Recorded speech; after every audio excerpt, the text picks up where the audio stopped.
Hi, I'm Nigel the Shanghai Psychic. I can tune into your loved ones in the spirit world, but I can also tune into you, tell you about your path and the choices that you need to make and need to know. I'm currently giving 30% discount on all Tell Craig Your Story listeners. Just use the code Tell Craig Your Story for 30% off your first psychic reading with me online at Nigel the Shanghai Psychic.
Hi guys, Craig here. Welcome to another edition of the podcast, Tell Craig Your Story. Today we'll be speaking to Zmack Improv Comedy brand. And we'll be speaking to Curt Mabry, who is the founding member. And we're also speaking to Lilian Shen, who is the director of the Shanghai Zmack Improv Comedy brand. Now, Zmack formed in 2009, and they branched out to many different cities across the world. Before COVID, they were doing international shows all around the world. Now, Zmack Improv have training centers, so if you are interested in becoming a performer in the Zmack Improv, please go to their website and you'll be able to have a look at all the different courses available. They also have corporate events, and at the moment they're doing puppet shows, improv shows online, and they're slowly getting back, especially in Shanghai, to playing regular shows. But before we go, please go to our website. We're at Podbean. Tell Craig Your Story at podbean.com. We also have a link tree there, which tells you where Tell Craig Your Story podcast is streaming. We are on all the major streaming services. We also have a YouTube channel there. Make sure you're subscribing to get all the latest updates. And we have VK for our Russian listeners and WeChat for our Chinese listeners. Alright, here we go. This is my chat with Curt and Lilian from Zmack Improv on Tell Craig Your Story podcast.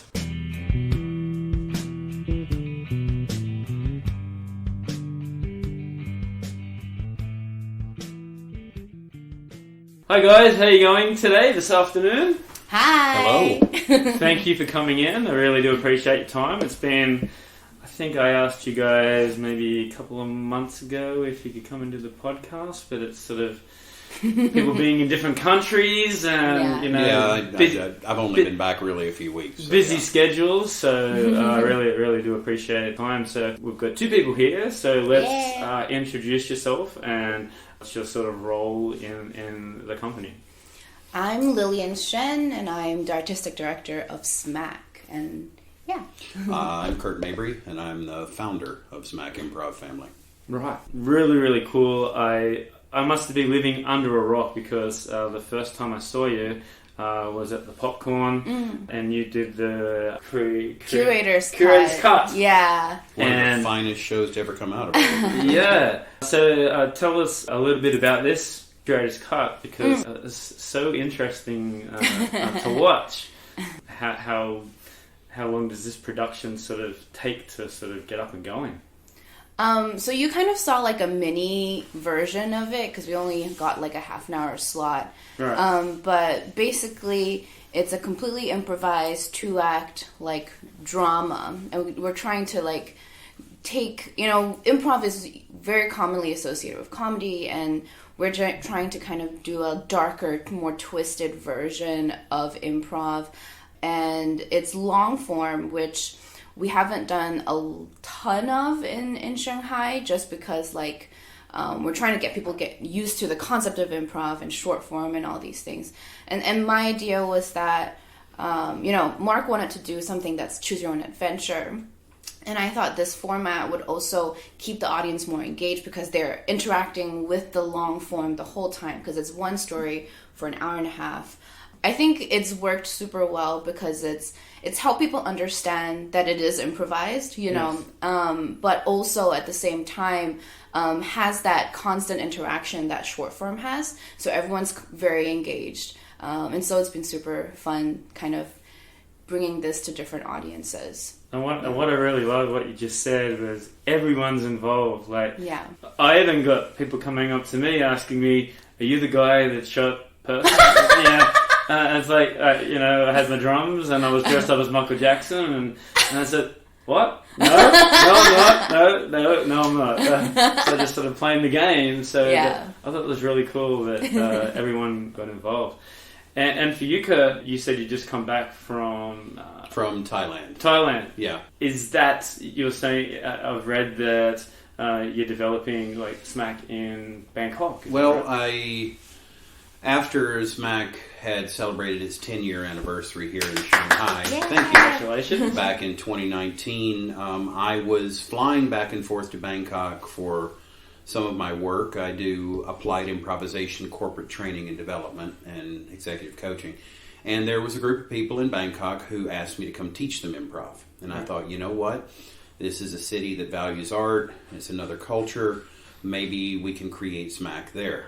And, and it would have worked too, had it not been for some unanticipated things. Like I was not prepared for the level of corruption in the kingdom, which is different than here, and that made it difficult. And then hello COVID.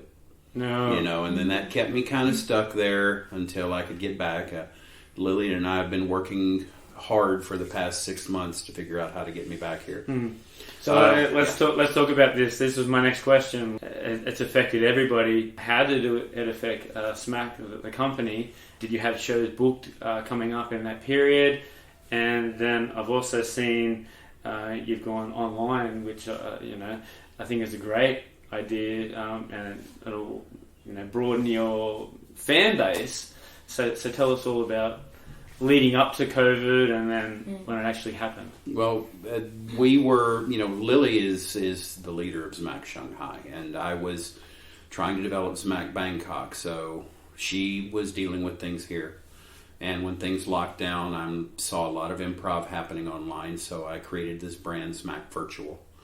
And we've got a successful sketch comedy show called Typical Heroes. And it's got our next episode's coming up on Sunday.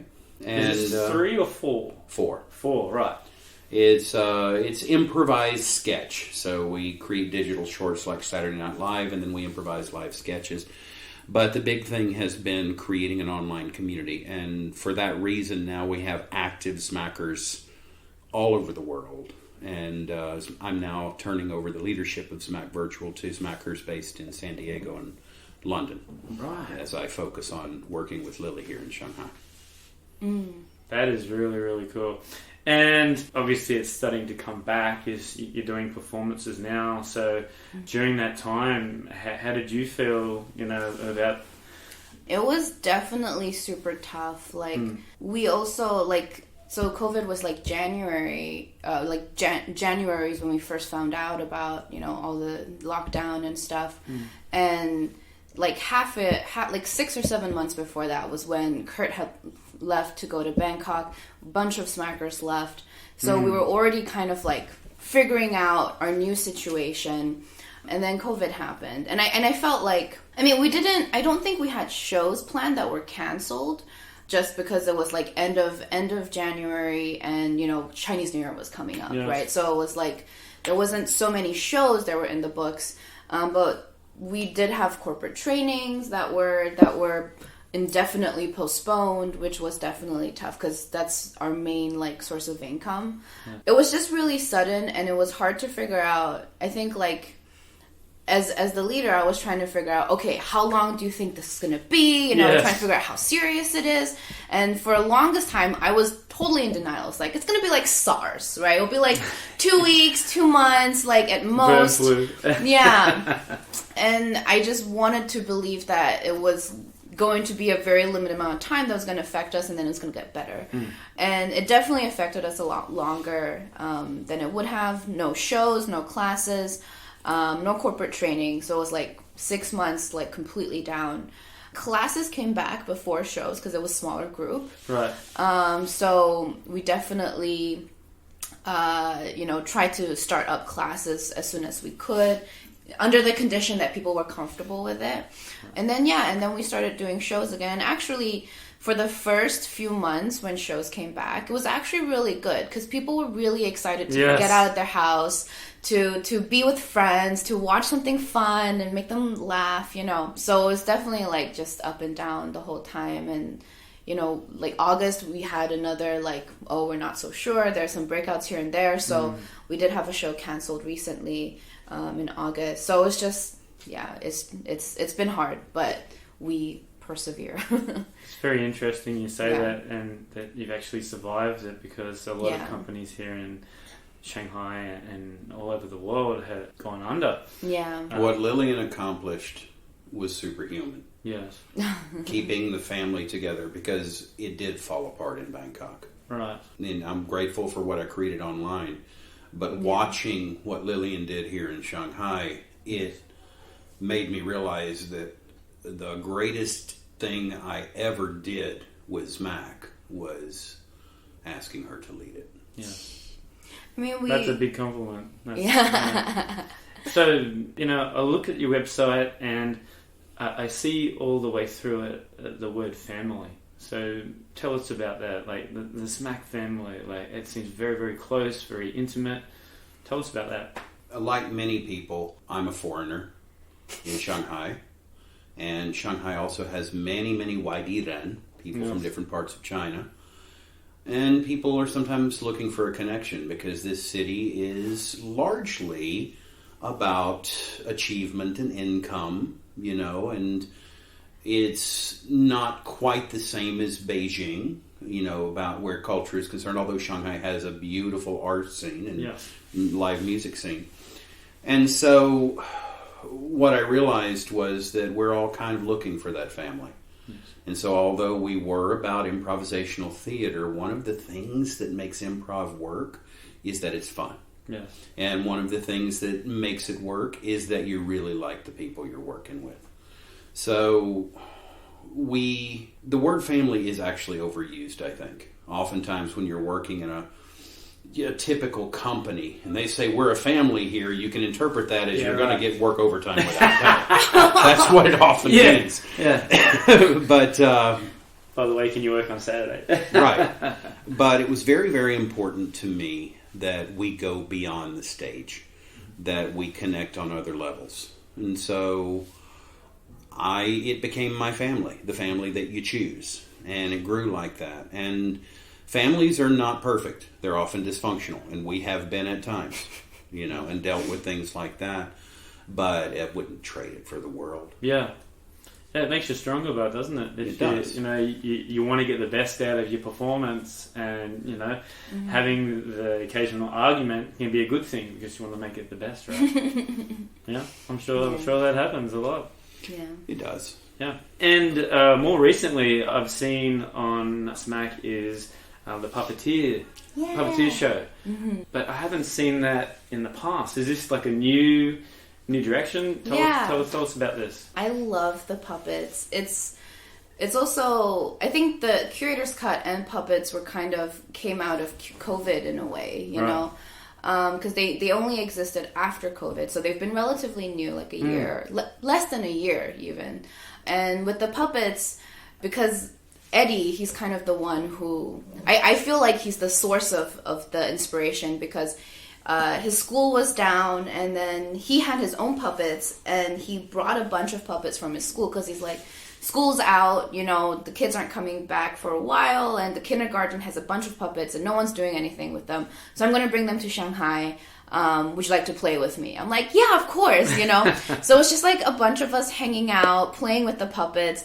We're just like shooting the shit. Like we didn't know anything would come out of it, but it was hilarious. So we'd play and we'd video ourselves, and we just laugh and laugh and laugh at the videos. And so I was like, I feel like there's something here. Like, what if we just tried, improv games with these puppets? You know, how would it look like? So we just kind of experimented, did stuff, and just really enjoyed it.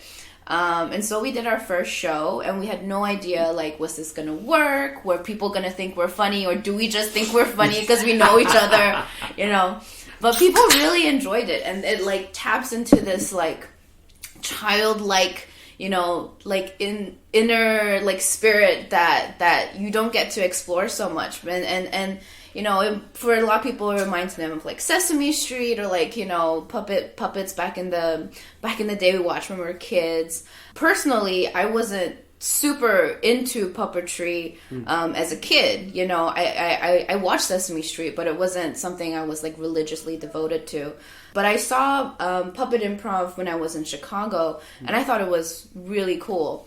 So yeah, so we just ran with it. And there's not really an age limit for it, because you can do it. You can watch it as an adult. You can also watch it. I've seen little kids, little babies, yeah, in the crowd little there, watching it. You know, yeah. You know, I think a lot about the Muppets. You know, yes. Jim Henson did, and also Pixar. You know, if you watch a Pixar film, there's levels. There's things that clearly are designed for kids and family, and then there's those jokes that only adults get. Yes. And that's what we see with Pens. You know, when I saw the Puppet Improv Nep Squad debut, I was obviously still in Thailand, and I had to deal with the cognitive dissonance of a great deal of pride and a great deal of jealousy. Right. I wasn't involved in it. Right. And now that you're back here, Curt, what are your main roles now? Well, I'm figuring some things out. Over the last, I'd say, 10 years, I've been exploring what improv means beyond the stage.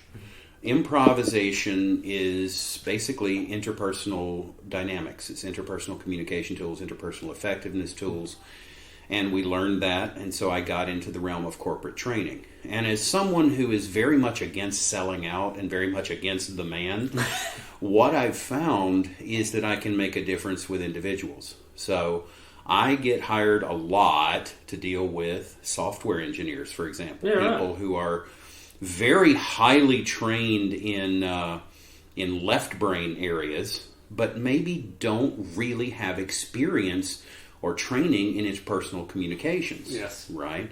Absolutely. And so my work has become a lot more organizational focused. My clients are like Apple and Microsoft, Continental Tires, Dexter Construction, large multinationals in China. And so I'll be continuing to develop that. Zmack Works is our corporate training arm. It was very important to me that although I am the founder, that I did not come back and assume leadership.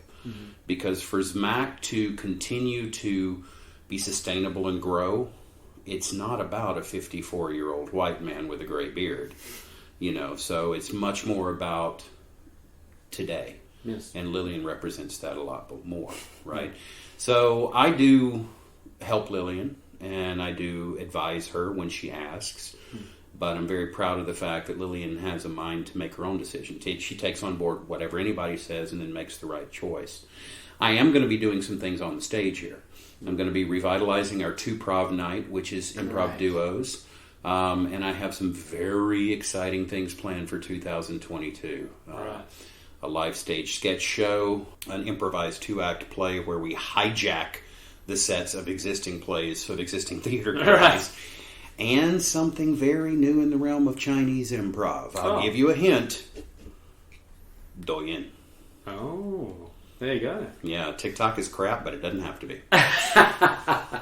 How has it been accepted in China? Are they into the improv? Do they have, do you find that they're sort of getting the jokes, or tell us about that? I mean, we have English, Chinese, and French improv, and so we kind of have a variety both in audience and in the content that we put out. But also, I feel like with Chinese, I don't know if you want to take this question. I don't know. Okay, here's the thing. Yeah. Shanghai is an international, intercultural city. Absolutely. And one of the reasons I love improvisation is it's very, very human. So it is not language-based. You see a lot of stand-up comedy that might be pun-based or cultural-based, a lot of written and scripted stuff that's very localized. What we realized is that our audience was also multicultural. So the most important thing is that we are relatable. Right? Improvisation works and you laugh at it because you relate to it. It's that kind of humor where you say it's funny because it's true. I've experienced something like that. So we were, I think, maybe the first organization in the world that developed what we call intercultural improvisation. It's based on 3 things that every human has in common. Every human has relationships. They have moms, dads, parents, teachers. Every human has emotions. They might express themselves differently, but we share the same emotions. And every human includes in their communication style physical expression. So by focusing on those 3 areas, we were able to create shows that had a multicultural cast and a multicultural audience, and everything was relatable. And that has been our mission thus far. If you look at our shows, there are people from different parts of the world. Yes, we do have a French language improv team. But that French language improv team often has performers who are American that speak French or Chinese that speak French. We have a Chinese improv show, and we often have performers from other countries that speak Chinese. And our English language shows are they're always an intercultural cast. Yeah. That's really cool. We do, yeah. Like, I feel like if you look at a lot of American humor, they tend to be very referential of like specific things, and like, you know, I'm not American, even though I sound American. So, like I wouldn't get it, you know? And I feel like this style has worked for us and has made people feel more included. And I think it's more funny, really. Yes. And so, yeah, I think it's definitely a style that's specific to Zmack. And I do think improv in general, in China, or in Shanghai, has grown, or, you know, we're the first improv organization in Shanghai, and now there's like multiple Chinese organizations that I don't even know the names of anymore. And foreign managed organizations. There's other improv shows in Shanghai that will have a completely Western cast, or a completely Chinese cast, or a completely French cast, and those have their audiences. Yes. You know. But one of the things is we do improv for our audience, but we also do it for ourselves. Yes. Yeah, absolutely. And I'm looking here, and it's telling me like what your sort of influences are, like whose line is it anyway? I don't think a lot of people would even know what that show is all about. They might not, Craig, but if they don't know whose line is it anyway, they probably don't know improv at all. Yeah. Every single show. So Saturday night I went to the Shanghai Improvisational Arts Festival where Curators Cut was performing. As we often do, Lilian came out to introduce and she said, raise your hand if you've never heard of improv. And we're constantly surprised at how many people haven't. That's good. You know, and that's very good. Yeah. And people immediately love it. Because I'm newly back and a lot of the people in the audience didn't know me, at the break I went outside and was chatting with people, didn't tell them who I was, and they're like, this is so much better than stand-up comedy. And I'm like, yes, now sign up for a class.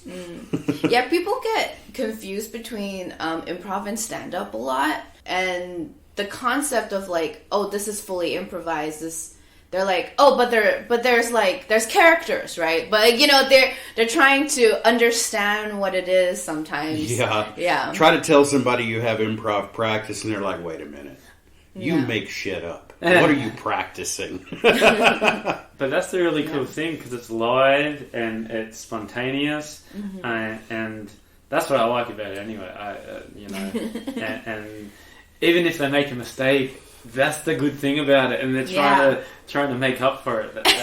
To me, that's fun. A lot of people come to us expecting comedy, and the thing is, life is funny. So improvisation will have funny moments, and I love that Curators Cut does not seek to create comedy, but you can't go to a Curators Cut show and not laugh. Yeah, no, exactly right. Exactly So right. when people ask me, well, is it a talk show? Is it stand-up? Here's how I explain it.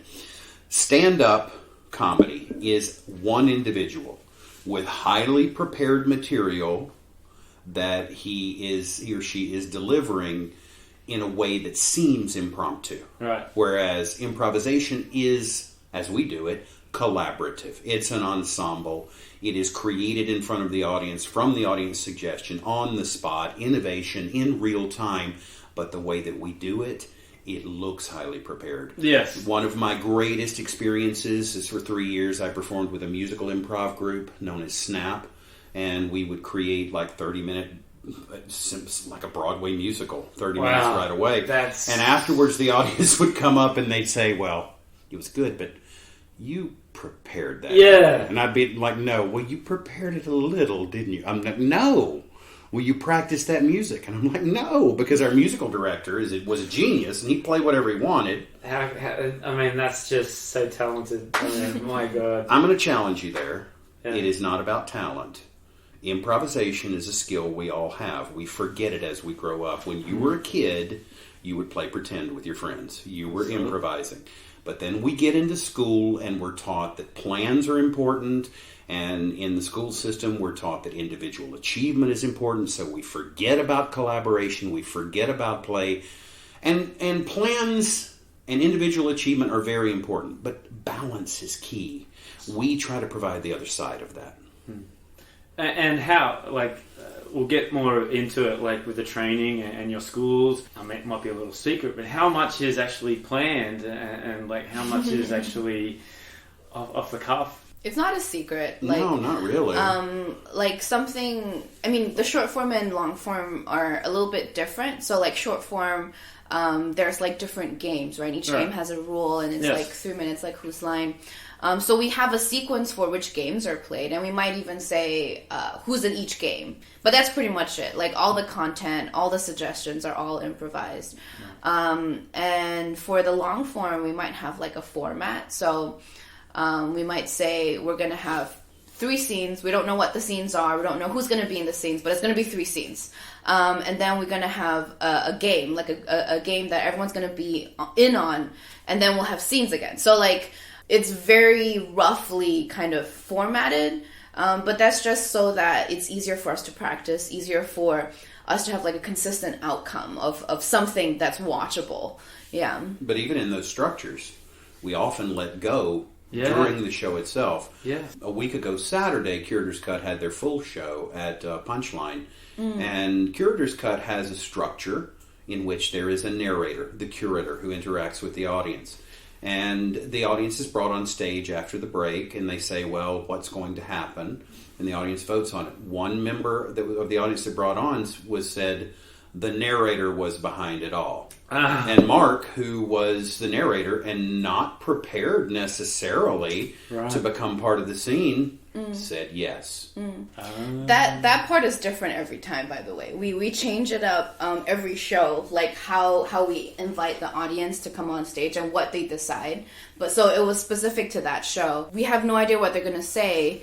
And in this situation, the show that Curt is talking about, we fucked with the format so much because it was like, we had 4 people talk about what they want to see happen. And we're like, maybe we'll vote on one, right? And then, but someone, I don't know if it's one of the actors or one of the audience is like, let's use all 4. And we're like, and they did. My God. They did. So we used all 4, like crazy, like all of them were crazy suggestions.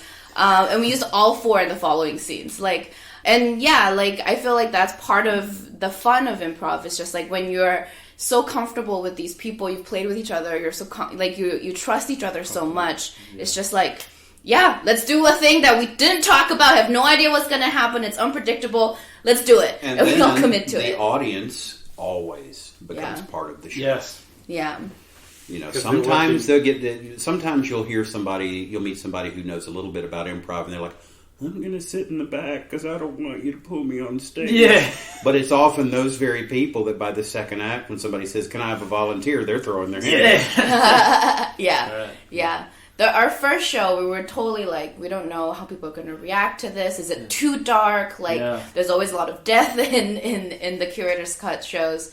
And we came on, like, our first, like, you know, moment on stage. We were all super solemn, just, like, no smile, straight face. And people started laughing. And we were like, this wasn't supposed to be funny, but people are just cracking up. And it was super interesting to see how people, like, got really into it as time went on. Yeah. That's really, really cool. I want to go back into both of your lives. So let's start with you, Curt. Born in the USA? The year was 1967. 67. It was the tail end of the summer of love, and Nixon was still in the White House. Wow. Well, come on. Actually, I was born in Jackson, Mississippi. My mom and dad, they moved around a fair bit. My dad was for a brief period of time, several years actually, when I was in primary school, he was a songwriter for Johnny Cash. Wow. And my dad was very motivated for me to be a performer like him. Forced me to sing in front of people, which I did not enjoy being forced. But how old were you when you started to? Probably 5 or 6. 5 or 6, right. I actually was on television at age 5. There was a TV show called Romper Room, a kids' TV show. It's the same in Australia, right? And I was on Romper Room, and it was a terrifying experience. But and I have you quite got enjoyed that? Can I get that somewhere, please? No, because I fear blackmail. The life in Nashville was not one that my mom enjoyed. My mom wanted to be a very typical Steel Magnolia Southern belle with a certain lifestyle. So she kind of laid down the law and told my dad, no entertainment. So he gave it up, moved to a little town in Mississippi. And, you know, I spent most of my formative years in Mississippi. Dad was a car salesman, but every 2 weeks of every year, he'd go to Muscle Shoals, Alabama, and be a backup guitarist and vocalist for a bunch of bands, a bunch of famous southern rock and country bands. And so it's always been in my blood. Right. And when I was in junior college, I did plays.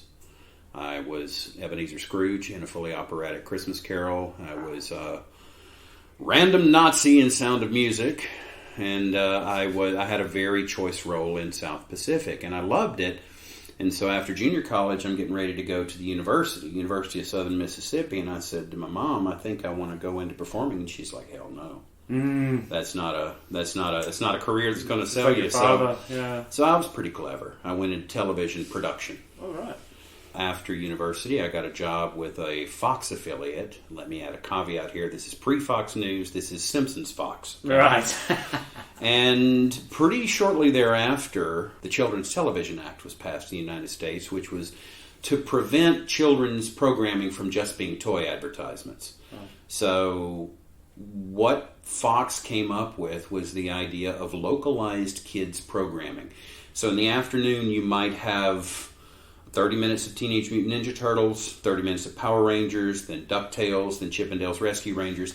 So the idea was to knit this 2-hour block together and keep the kids watching by having interstitial programming, 30 to 60 second programs. There'd be an opening before the first cartoon, different commercial breaks, there'd be little shows.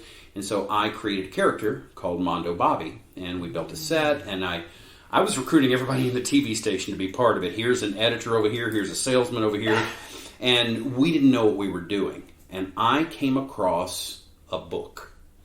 This book was called Truth in Comedy. Now this is a day before the internet. Our phones were on the wall and our mail was paper and came to a box in the street. And so this book was about improvisation. And I started to work with my cast on that because we were recording for a full day every week and taping over everything. I do not have records of these tapes because I hated seeing myself so much, and we kept recording over the tapes. But then Whose Line Is It Anyway came on the air in the United States. Of course, it debuted in the UK first, and I'm like, this is what we're doing. Yeah. And, it just moved from there.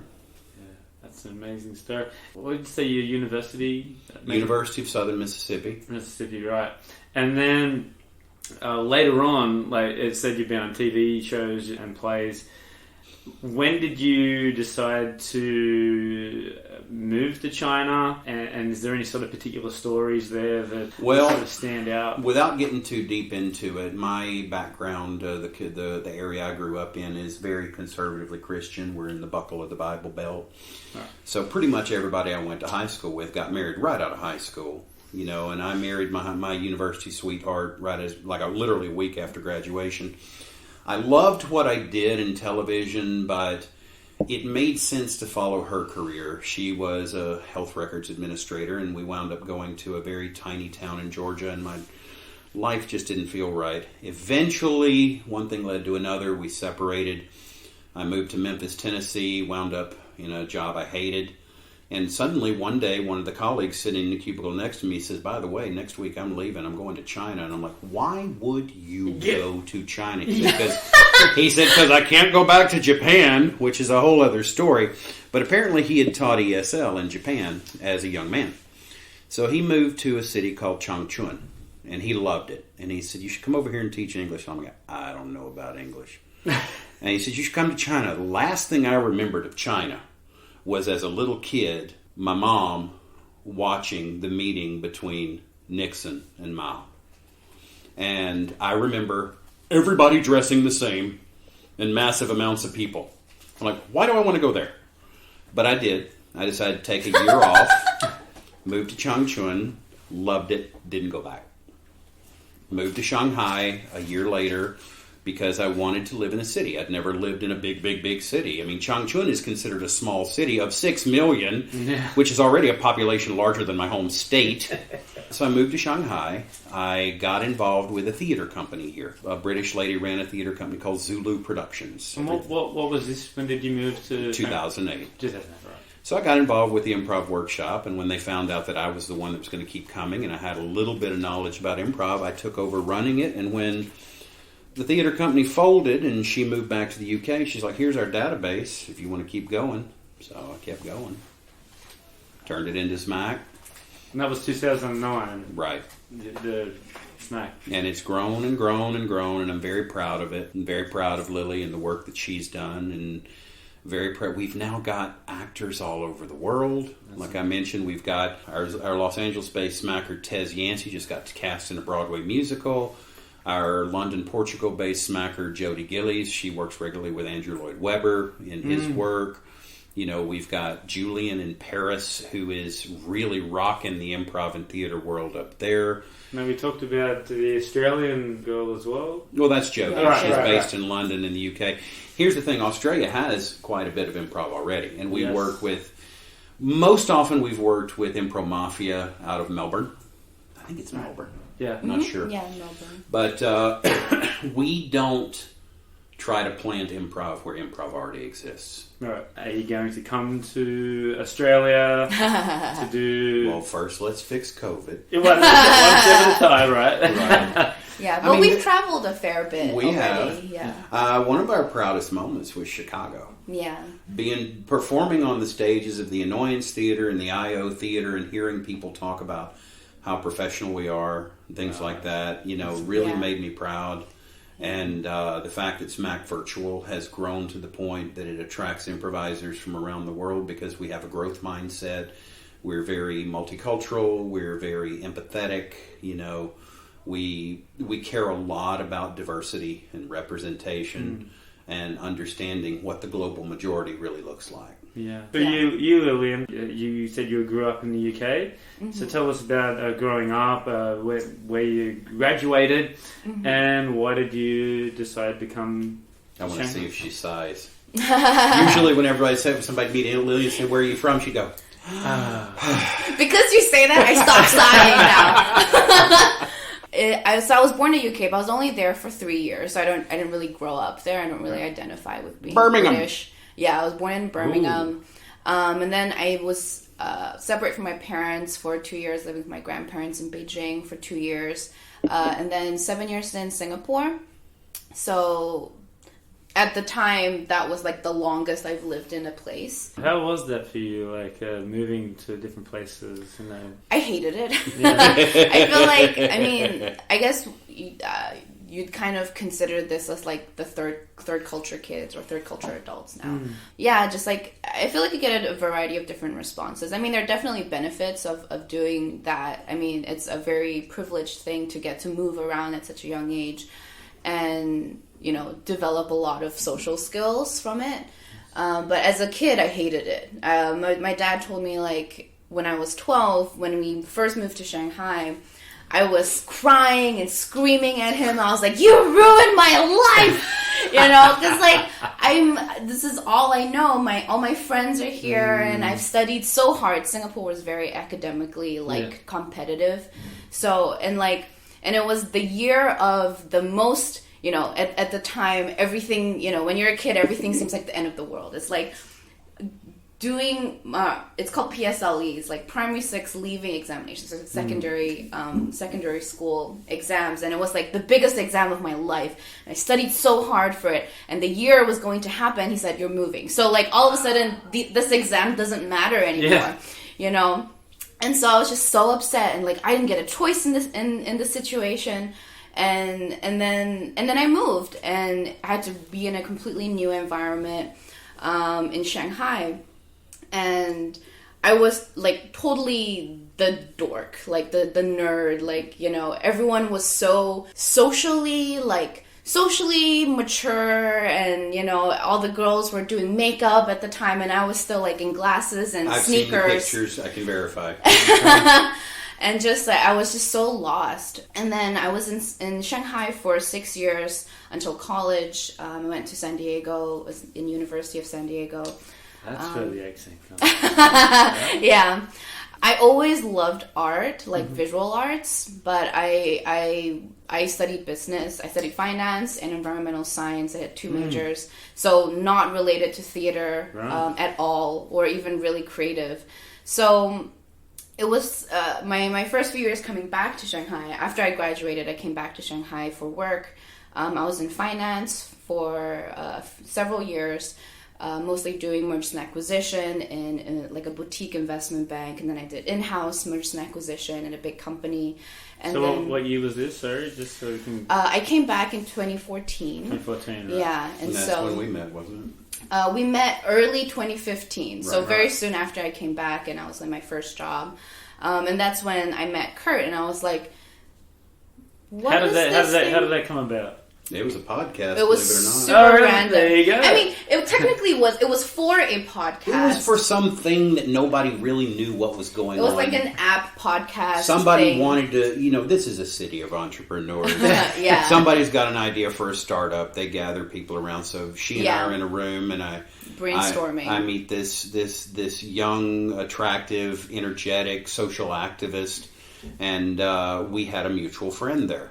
And that mutual friend was a very talented Shanghainese woman who happened to be a performer in Zmack, and that's how I knew her. And in the middle of the conversation... That's not our mutual friend. I didn't know. You didn't know her? Okay, you didn't know Yeah. her. All right, anyway, you knew her. But keep her name out of it, because I'm about to drop something. So in the middle of this, she says a word. And it's a word that I've removed from my language, because it is a word that hurts people of color. It is a word that begins with the letter N. Oh dear. The thing was, when she said it, Lilian and I simultaneously got very offended and spoke up. Mm-hmm. Yeah. So that was when we first connected, and then we talked after this meeting, and we just wanted to hang out. And so we hung out, and then he's like, "You should come see an improv show." I'm like, well, "What is that? I don't even know what that is." Right. And so my first experience with improv was in Shanghai with Curt, and I went to go see a show, and I was like, "That's not improvised. You're messing with me." Yeah. You also said you could never do it. Yeah, I don't know you that well, but just I don't see you as the person getting up and going, "Yeah, this is me. Look at me!" Like, you know. She wasn't. Not at the beginning. I don't think I'm like that now. I mean, I think that's like a huge like misconception about performers or improvisers, is that everyone's an extrovert, and that's good Lord, totally yes. not true. I'm an introvert most of the time. Yeah. But And yeah. you've given me a microphone. flick the switch. Yeah, and I did a workshop. Curt invited me to a workshop as well, just to say, oh, you should, come to the workshop, see how it works. I was like, okay, cool. And this was like, I was young, I just started working, I was partying, so I came after like a night of partying, and I was like, in the morning I'm like barely awake, and I'm just like seeing all these people being super goofy together, and I'm like, I can't do this, I'm sorry, this is too goofy for me. Yes. And I just couldn't, like, it shocked me how hard it was for me to do this, even though it's just being silly, and being willing to like open up and like do these exercises and games. And I was like, this is really hard for me. And that was when I was like, I'm gonna keep trying to do this, because I want to challenge myself and I want to see where it goes. And so it was just like out of curiosity, and that I kept doing it. And then 6 years later, I'm now running Zmack. That's amazing. Sorry, I just wanted to go back with the starting in 2009. So, what was that like, starting a new improv sort of business? What was the reaction at the start there? It's a community organization, right, first and foremost. But we want to make sure that it's about the art, right, and not the money. So that's one of the most important things. But it started out as a workshop, different people with different ideas. We did not have the name at the beginning because we were operating under the theater's name. There were then and are now a lot of people who may not have been performers in the U.S. but want to be actors and performers in Shanghai. And so there was a networking night. And they asked the theater company, can you provide entertainment for our artist networking night? She's like, sure, I'll get our improv group. So our very first show was at Mural Bar on Hongshan Road. Mm-hmm. There were 22 people in that show. And it was an experience. It was a hobby at first. It was a passion. Yes. And I was at the time working as the headmaster of an international school out in Songjiang. Wow. And so I would spend a lot of time leading workshops, preparing for shows, and eventually things grew. And somebody said, I want to learn this. And so I put together a curriculum. Yes. And that curriculum is a living thing. Lilian has contributed to it and refined it, as has Mark, as has other people, improvisers that have visited with us from Chicago and Austin and London.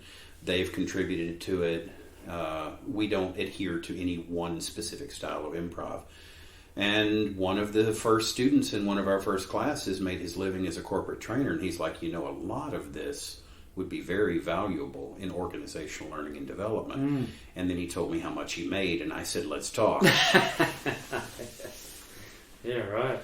And so, that's been my mission ever since. Besides the stage, where can improv be applied? Mm-hmm. And besides Whose Line style comedy, what else can we do on the stage? Mm. And I read here that you've designed a school as well, teaching classes. The Zmack Improv Training Center, yes. Yeah. So it's the training center. Now, I don't know if it's been affected because a lot of the English training centers now, that has nothing to do with your training center. Once again, we're a community organization. Right. And our primary focus is adults. Mm-hmm. We don't often work with children. We work with 14 and up. And performance-based. We're not language-based. Right. Yeah. We're performance-based, not language-based. And that's the thing. We're here to provide something for people's lives. So our classes are very low cost. At least, I think, about 50% of what we earn goes to the teacher. And that's including, even before the payment for the space and stuff like that. We often organize our classes to suit the students. People have different schedules here, and so more and more people find out about it. Yeah. One of the cool things I feel like with my experience of improv is just like going through all the classes. We have like level 1, level 2, level 3. It's just their learning process is so different from traditional school, where it's like, the teacher is the vessel of knowledge and the children are, just empty vessels waiting to be filled. And it's just like, our learning process with improv is so interactive. It's so engaging. It's experiential. You're learning through doing it, and then you talk about it and think about what are the takeaways. And it's just so different from our traditional means of education that I was just like, this is really awesome, because the way traditional schools are designed, it's not for everyone. And, depending on your natural skill sets or the way you were brought up, you might take in more or less, probably less. But this way of learning is just so different. And it's also fun. It's playful. And so that was also definitely something that was really attractive for me. And why I enjoy doing corporate training or teaching improv as well. And I learned so much from teaching, not just teaching these things, but I get something out of the process as well. So it's just really cool. It's a really cool thing. I saw one of your videos on your WeChat that was from a couple of months ago, and it was a corporate company. Yeah. And you come in and you were doing your improv. And they were having so much fun. They were laughing. Yeah. And you know what? You could just feel that, this is something different. And it's like, let me get out of the office and let me do something that's fun. Those videos are great because they do show how much fun it is. But what you don't see in those videos is the end of the day, the debriefing. Yeah. The learning that they share, the revelations that they have, the aha moments are beautiful and profound and human. Yeah. I just did a training with Dow Chemical, and they were, before the training, they said, COVID's been really stressful. Everyone has a lot of pressure at work and all these things. We need to talk about stress management and embracing changes in the workplace. And after the training, and it's always, when you're training a group of people, you're always kind of like, oh, I'm not sure if everyone is buying into, the games and seeing how it affects their work or communication skills and such. But even people who are relatively quiet throughout the training, they shared really, really deep takeaways. And it was just I was on the brink of tears because it's just so rewarding to see people talk about, caring about each other more and being more positive, supportive of each other. And it was just really, really nice, and that's really why it's so valuable to do what we do. And it's so different from the regular training of lecture based or PPT based, or that's why in our corporate training what we do is program design and facilitation. Who can do this? What type of people are coming in to do your classes, your training? Anybody, seriously. Yeah, anyone really who's interested and curious about it. Yeah, I mean, the people who come, there's a variety. Some people want to be performers, which is fine and cool. And there are also people who are not really interested in being performers, but are interested in the other skills, the soft skills that are, important takeaways from learning improv as well. So we get a variety. You mentioned earlier, you asked, how did the Chinese receive improv? Yes. When we think about improv, our improv classes for performance, I find that many Chinese are very pragmatic. They're very practical, right? And so when they talk about taking an improv class, they're like, what exactly do we want to say? You get fun. But they're like, you know what? I'm devoting some of my precious time. What am I getting out of this that develops me as a human being? So it does build confidence. Obviously, you become a better communicator, better presentation skills, better networking abilities, more empathy, things like that. So it absolutely does translate to personal development. But we're very, very careful to always remind that although those are benefits, we're here for fun. Yes. For performance-based. That's why our classes are performance-based. We do in our classes often share, this is how you can use this at work. Yeah. This is how you can use this in your relationship. But it's secondary. In our corporate training, it's a little bit the other way. And I've found that in China, and maybe it's not a bad thing, but I've found that going to the different cities and doing English teaching is that they don't appreciate the arts and the performance-based. So I would say that it's not that they don't appreciate it. This country and the economy have grown so fast, Yeah. and they pulled so many people out of poverty that, and today, the moms, dads, and grandparents can still remember the time when Yes, things of were course. very hard. Yeah. So there's obviously that practical thing. It's not that they don't appreciate the arts. They just, it's not the only culture in the world that sees arts as not necessarily an income-based profession. Absolutely, yeah. And that's not China either. It's all That's over all the over world. the Like world. then my Sure. mum, Yeah. like she pulled me out of music class in high school because she said that's Yeah. not going to make you money. That's not a career. Yeah. But take a look at COVID. Yeah. All this time we were stuck at home. Where would everyone be without Netflix? That's right.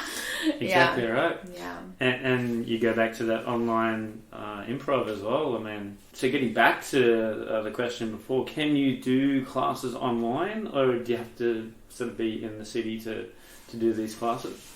I mean, I think especially like through COVID and experimenting with different things, I think you can do improv online. I think it's a whole different beast, though. It's Absolutely. It's its own thing. And how have the people, like your fans, sort of reacted to the online watching an improv online? Well, it depends on where you are. If you're in a part of the world that has opened up and you're going back face to face, you don't want to spend time on Zoom because you spend enough time on it at work. Yeah. But for places like the Philippines, for the Thailand, many parts of the U.S. where people are still at home, it has become a valuable community.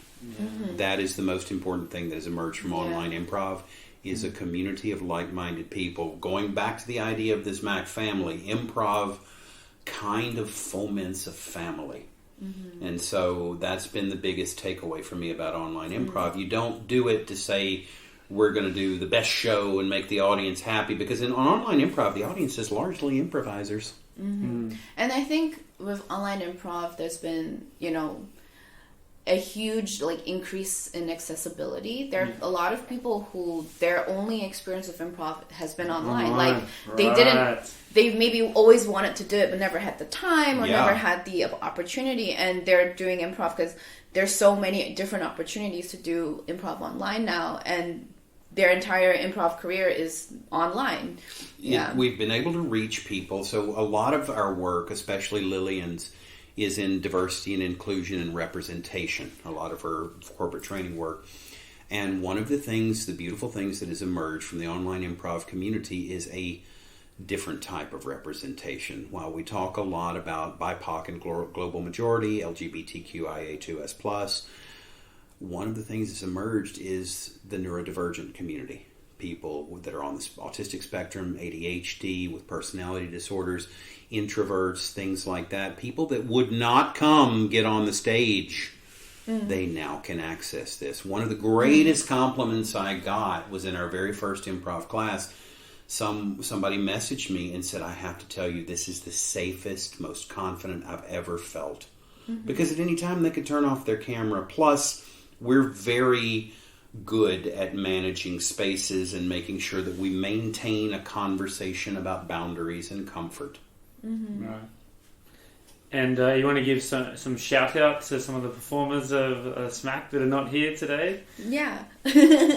Mark has definitely been a huge, especially when Curt was gone, but also now been a huge part of kind of the Zmack leadership. And, Mark came to us with very little, if no, performance experience, no improv experience.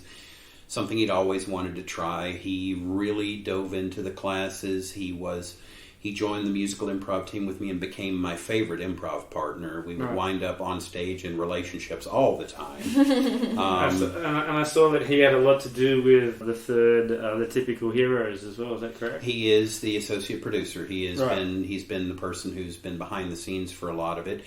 He is currently the director of Curators Cut, and he is Zmack's R&D director. He is the person who tries to help develop new improv ideas for online. He's also one of our most popular improv teachers and corporate training facilitators. He's absolutely one of my favorite people in the world. Also based in Shanghai as well. Yes, he is. So you got some based in Bangkok, Chicago. So London, Paris, Yeah. San Diego, Graz, Austria, Bangalore, India. Wow. Yeah, Manila. I've written down here. Manila, Kuala Hong Kong. Lumpur. Yeah. Hong Kong, absolutely. Yeah, they're everywhere. Yeah. I can't wait till we can travel again. Like, I mean, I think that's one of my favorite things as well about, doing Zmack and improv is that there are festivals everywhere, and like even in my, 6 years doing Zmack, we've gone to Chicago, we've gone to... Has it only been 6 years? That I've been doing improv, yeah. It feels like forever. It feels like forever, I know. But yeah, we've been to Bangkok, we've been to Manila. I didn't go to Hong Kong and Singapore with you guys. We've been to but Chicago. You guys have been, yeah. And of course we've traveled all over China. Yeah, different cities in China. Yeah, we get invited to different cities. We've got an upcoming project to introduce Zmack into Ningbo. There's a very active group of improvisers in Shenzhen we're trying to have an exchange with. We just did a tour in Beijing. We have a very good relationship with Beijing Improv. Yeah. Often exchange with them. We'll go there, they'll come here, things like that. And you said for the future, what do you see for the future for Zmack? I mean, I feel like for me, like my main priority is just to like solidify like the things that we have now, like make our team stronger, better quality, and hopefully when we have more opportunities to travel. I mean, right now we can travel within China, which is also definitely I think cool. this is the reason Lilian and I work so well together. It's how she became a leader in Zmack. I'm about big ideas and expanding and visions, and Lilian is about strengthening. So if we didn't have each other, Zmack wouldn't be what it is, But yes, there are plans. There's a group of people in Surabaya who are very interested. I've been talking to people in Yangon, Myanmar. But these are places in the world that are not accessible to us right now. And I do want to return to Bangkok at some point. Yeah. Because what we had there was very different. Our Thai Zmackers are very different than our Chinese Zmackers. So. And again, how have the Thai community sort of come, Zmack? Well, they love it. They tend to be a little bit more hesitant because they're just naturally demure in a lot of ways. But when they open up, they're very childlike in a very beautiful way. They have a history of art and love and appreciation. The concept of sanuk, or having fun, is very, very important. The concept of aesthetic is very important in Thai culture. But the thing is, having worked in both China extensively and Thailand extensively, I do believe this would work in every culture and any culture. Yeah. And what would you say to someone that wants to join the training, or someone that wants to come and watch it for the first time, but they're not? You're not sure. Not sure. What would you say to them? Just do it. Well, yeah. I mean, you can come watch as a fan. You want to sit in the back, fine. You can try a workshop. There's no pressure whether you take a class or not. You can take a class. It doesn't mean you have to be a performer. You can participate in a corporate training workshop or a personal development workshop. You can do what works for you. Our mission is to touch everyone who encounters improv with joy and playfulness and that balance that a lot of people are missing. And different people take different things away from it. Yes, absolutely. Great answer. Why haven't you tried it? Yeah, never say never. I'm rocking out with my band. I'm performing. Josh just did 101. Yeah, so the singer of my band, Josh Pemberton, he was a part of it, wasn't he? Yeah, he was great. He's a genius, man. Yeah, but I know you guys have been doing a lot of stuff with the very, band, very, very busy. It's more time constraints, so we get it. Yeah. But we'll get you one day. Maybe we'll combine something. Yeah. Social media, guys. Where can we find you online, and what events do you have up and coming? WeChat is Zmack Improv, and our website is smack.net. Smack.net, yes. Yeah. We've got a fairly active YouTube channel, which is primarily our online work. A lot of small sketches from typical heroes, entire recordings of shows. We have an Instagram. We have a Facebook page. But, and anything that, you go to your basic search engine, your Bing, your Google, whatever, and you type in Zmack. I chose this name. That's a question. How did this come about? Oh, boy. All right. So, are you familiar with the 1960s Batman TV show? Not particularly. Very, very old. So I'm a nerd for comic books. So when it comes up and he hits it, it goes. You see a big sound effect. Pow, blam, zap. Right. So the theater organization that I originally did improv workshops with was known as Zulu, Zulloo, Zulu Theater. The founder was a woman named Juji. Her name has 2 Z's in it, so she's British, so Zed. So she very much appreciates that letter. So when we first began performing, the team did not have a name, and one day she's frustrated that people aren't showing up for practices, and she said, if people don't show up, I'm going to give you a big Zulu smack, and everybody made fun of that. So we said, that's our name, Zulu smack, and it's just so, Zulu smack, Zulu, it's so awkward. So when Zulu kind of folded up and moved back to Brighton, where they are now, and in the UK, and they're still going strong, she's like, here you go. You can do what you want with the database. And I'm like, let's just shorten it to Zmack. Let's make a Batman-style comic book sound effect. And the thing about it is, once you hear the name and learn the name, you don't forget it. Zmack. It is Zmack, one syllable. You say Zmack, I'm fine. But we did have one British guy who kept calling it Zed Smack. And I'm like, I'm not going to smack you. I'm not going to tolerate that. So. Well, you type in Full Throttle, my band name, and so many. It's a power drink. It's a brand name, and you put Smack in, bang, come up with your YouTube and your. The thing is, to be honest, we're not very good at marketing. It's our weakest. It's our weakest area. So we've grown in a way that makes me very proud. We've grown organically by connecting with individual people. I would like to have more marketing, but it's not about being big. It's about one person at a time. That's how anybody's going to change the world.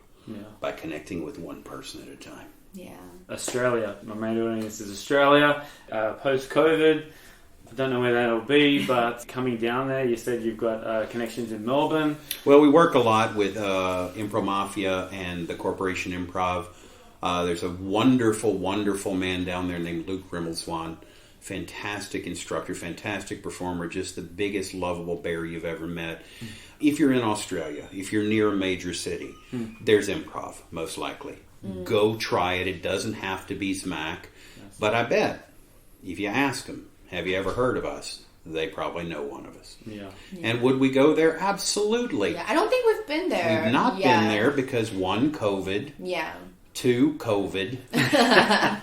But it's not something we wouldn't do. We would absolutely do it. But again, we're focused a lot on Shanghai. Absolutely. I do miss traveling though, and I'm super excited when things open up that we'll get the chance to travel. We are planning a festival in Portugal. Wow. Our smacker who's based there, Jody, who is the Australian actually that I mentioned to you, she misses it so much that she's like, when things open up, we're going to plan one here. 2023 is our goal. That's what we're hoping. We're hoping. Probably the largest improv festival in Asia and most professional is the Manila Improv Festival.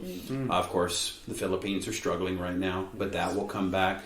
Hong Kong Improv Festival is coming in late October of this year. Wow. It's focused primarily on Hong Kong teams because there are several, but we will be participating via Zoom in some short bits. Oh, that's great. And of course Beijing tends to have an improv festival.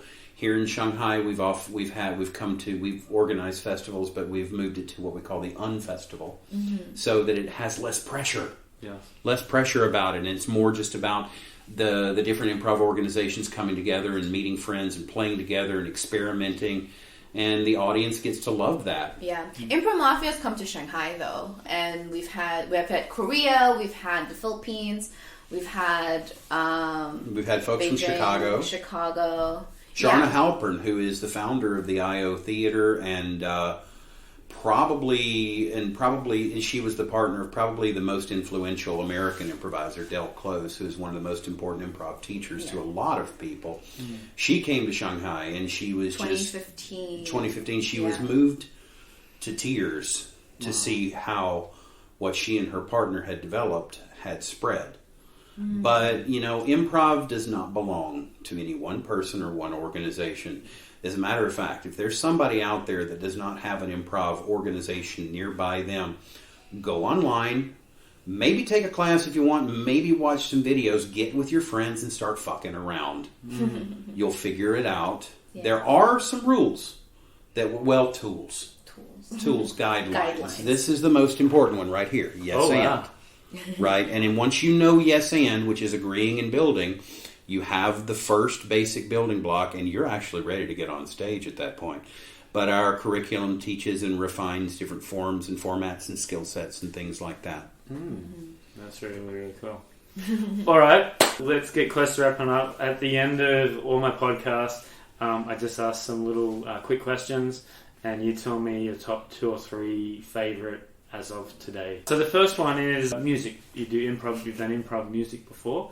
Can you tell me your 2 or 3 top favorite bands or artists as of today? My number 1 favorite is a band called Fulcrum, which is a live British rock band based here in Shanghai. I love their work. The singer-songwriter of Fulcrum actually provides the music for Typical Heroes. I'm really honored. There you go. I'm a massive fan of the band They Might Be Giants. Very geek rock, indie type of stuff, 80s fan. And I deeply love jazz, which is in and of itself a tool of improvisation. Absolutely. We're talking about our old friend Frank.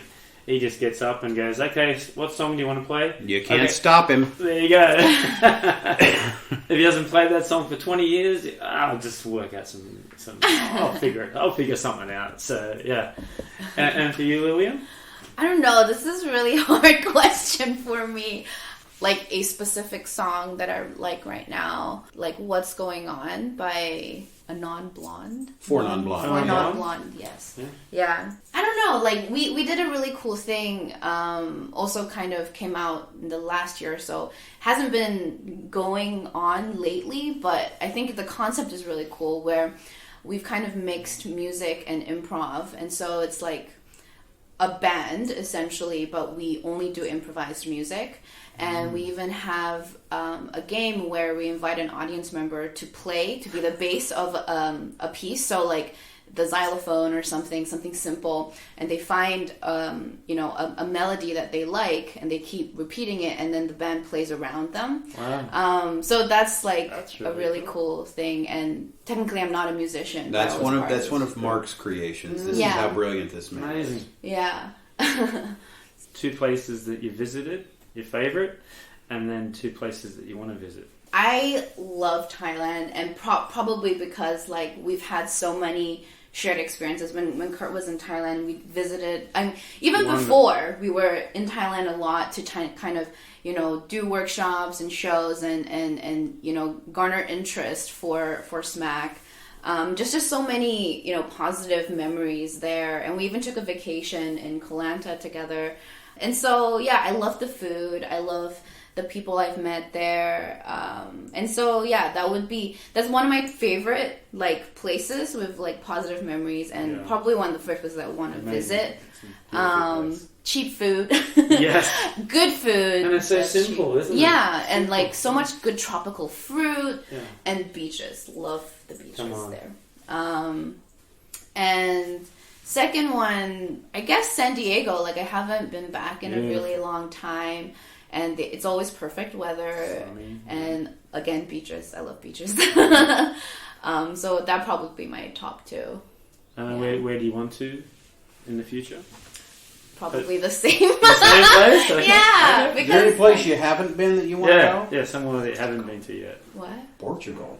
Come on. To be honest, before Jody's idea with Portugal, I wasn't super interested in going to Europe just because it's expensive. Had you heard of Portugal before? Yeah, I know Portugal. But of all the places I've been, I haven't been much to Europe at all. So I guess I mean, I am excited at the idea of going, but I don't really know much about Portugal, so I don't know, like, oh, I would love it because it's got X. Jody, and that's enough for me. And for you, Curt? Well, the places that mean the most to me, I just returned to my favorite city in the world. I mean, I told you as a kid I moved around a lot. Never lived in one place more than 7 years. But I lived in Shanghai nearly 15. This is my home. Yeah. So I'm very happy to return here. Obviously, Chicago is a very important place for me. I'm not from Chicago, but it is considered the home of a lot of Western improv styles, and so I was very proud of what we accomplished there. Chicago in the summer. In the nice. summer, yes. Not the Not in the winter. winter. They can get very cold up there. And of course, Thailand. Thailand's always meant a lot to me because of I love the Buddhist culture. Even if people are not Buddhist, they have a very Buddhist attitude, a very Buddhist belief. They care about one another. They care about family. I can't do improv workshops on Sunday because people are with their family. I love that.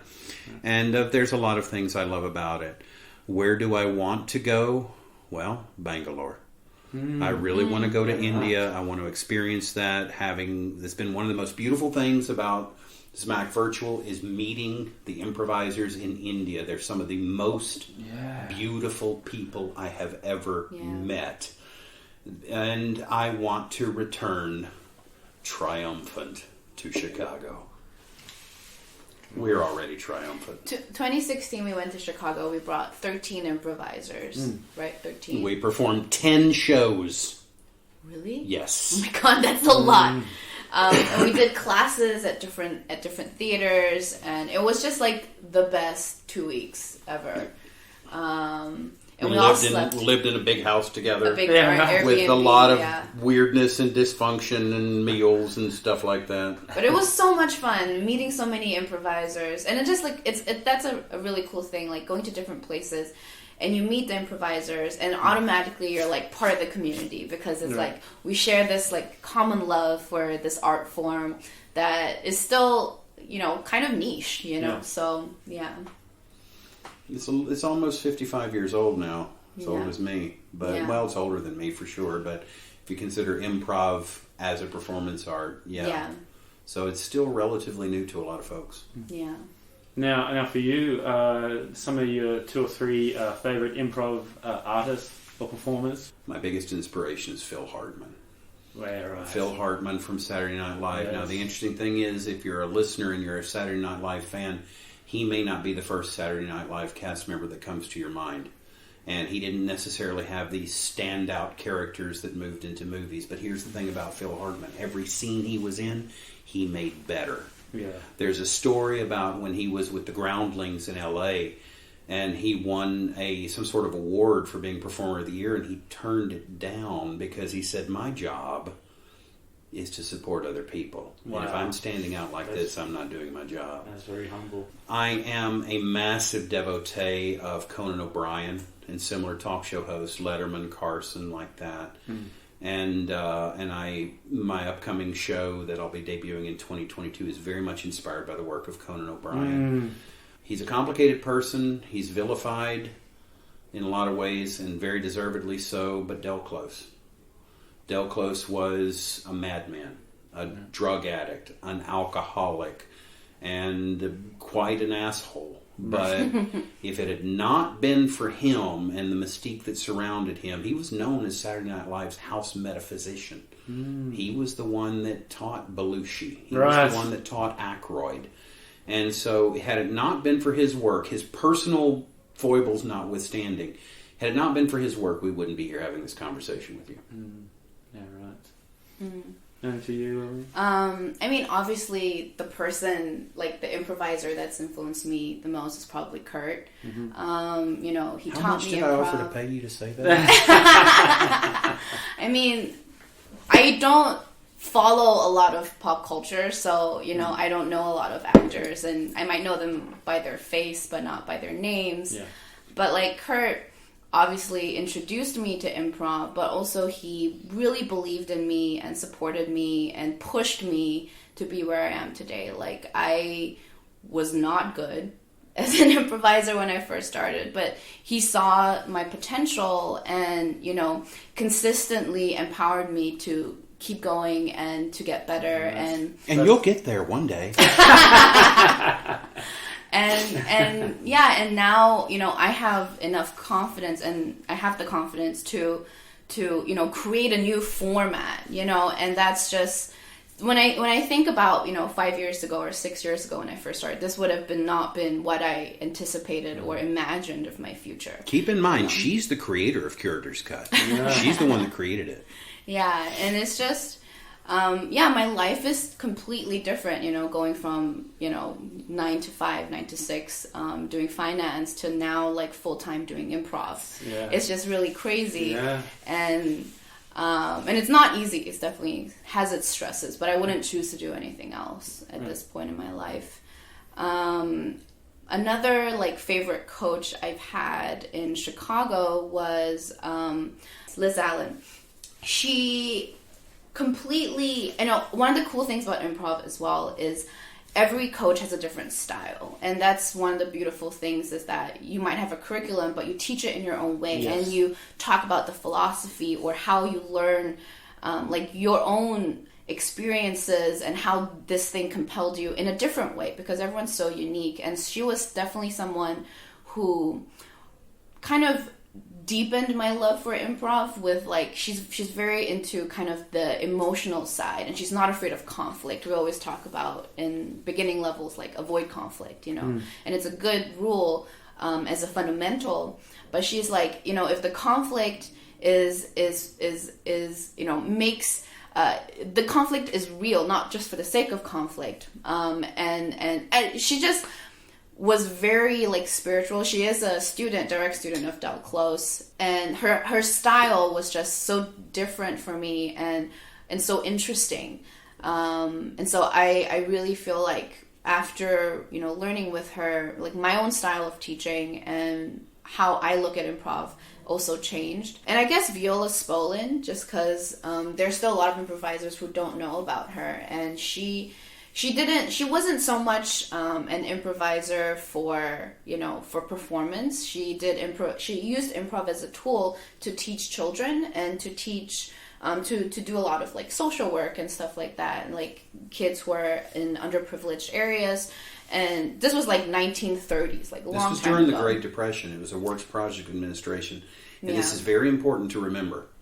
You'll see a lot of white men on the stage in improv. Yes. But this art form was created by women for children. Yeah. Right. So, Curt, can you tell me about your first ever performance? As an improviser? Yes. I guess it would be on WXXV Fox 25 in Gulfport, Mississippi, on the air, trying to make things up for kids to continue watching so that they would see the commercials for the various advertisers that we had. And it did not feel great. And that's one of the things that continues to this day. Even with over 35 years of experience, I still get the jimmies every time I get on stage. Oh, yeah. My first performance experience was probably after 101, Improv 101, so we had our graduation show. How long is that? It's 20 hours, 5 weeks of 4-hour classes, and all of our classes finish with a performance. Mm-hmm. Which is quite unique also. But I don't really remember that much about it, except that it probably wasn't that great. But it was a lot of fun, you know. And the cool thing about our classes is that people bond so much after the class, and they really connect with each other and their friends. And doing the show together for the first time, you just get this like high, and we talk about it a lot, like after show high, the adrenaline. I'm sure with music you get that too. It just feels amazing, you know. And I'm not typically a performer, so I did a lot of dance, but not like speaking performer. So it was definitely a very different experience, and especially the adrenaline that comes with like, we're here and we have no idea what's going to happen and we hope it goes well, you know, and you have to trust each other so much. And yeah, that's super, super exciting. So are you preparing a lot, or do you get nervous before the show, or is it like just come natural now? Like We always do warm-ups before the show, so we always meet an hour ahead, and we warm up like vocally, we warm up like, with some simple improv games, just so that we get into the mode of like thinking on the spot. And also it helps you connect with your castmates. Yeah, exactly. Yes. And yeah, we still get the jitters, still get nervous. Every show, sometimes for different reasons. Like Curt came back recently, so he just watched our Curators Cut for the first time, and I was like, oh god, I hope he likes it. And I was so nervous that he was gonna that we were gonna fuck something up. She comes to me after the show and she says, do you have any feedback? And I'm like, no, I was watching it as a fan. And he was sitting front and center, and I was like, oh god, he's so close. Recording their notes. Yeah. I tend to make people nervous. I'm fine. But it was great, and he loved it, and yeah, it was a great show also. And yeah, you never know.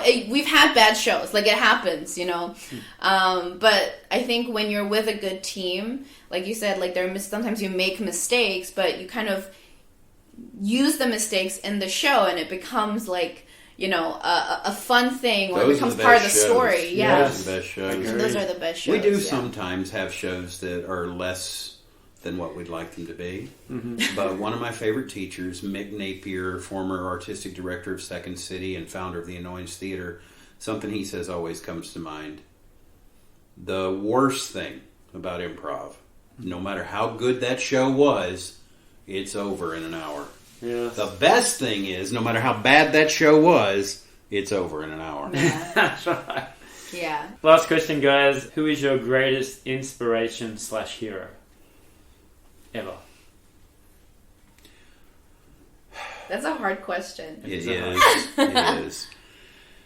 I have two. Okay. One is my dad. I don't want to get too choked up here, but he gave up a career that he wanted. He did not learn guitar or songwriting until after my brother and I were born. He went nights to junior college to study this. Moved the whole family to Nashville, and he gave it an honest try. And he gave up that life for us. Now, I was very proud that he would spend 2 weeks a year following his passion. He always played that guitar, and he always sang every chance he got. But I do a lot of this because he couldn't. And it may sound cheesy, but the other biggest inspiration in my life is Lily. Because I met her, and she knew nothing about improv. She went from being a student to a performer to a leader, and her very existence validates my whole mission. It's amazing. Truly amazing. And for you, Lilian? I've already said Curt, so I can't say Curt again. You can. I'll be expecting a WeChat message now. I don't know. I mean, I think maybe I'll just, not like one single person, but maybe just like people who follow their passion, who do, artists and people who do things out of passion, and they follow what they want to do and not just what society tells them should be the way, and I mean, one of the unintended consequences of like doing improv and switching to this career, I've had family members like my cousin and my sister tell me how they've been inspired because I'm choosing to do what I'm passionate in, and like, and that I feel like, when you see other people follow their passion, it inspires you to do the same, because you feel like, oh, it's possible. It's not just a dream. It's not just a concept you thought of when you were a kid, and it's not impossible.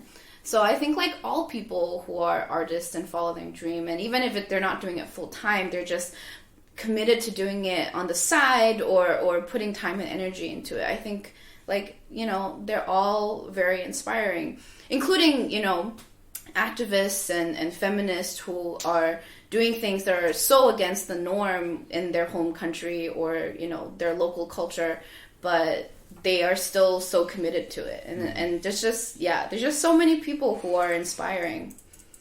One of the things that really will throw Lilian into a very beautiful relief is when you meet her mom and dad. Her mom and dad are very, in many ways, very traditional Chinese, although with very international experience.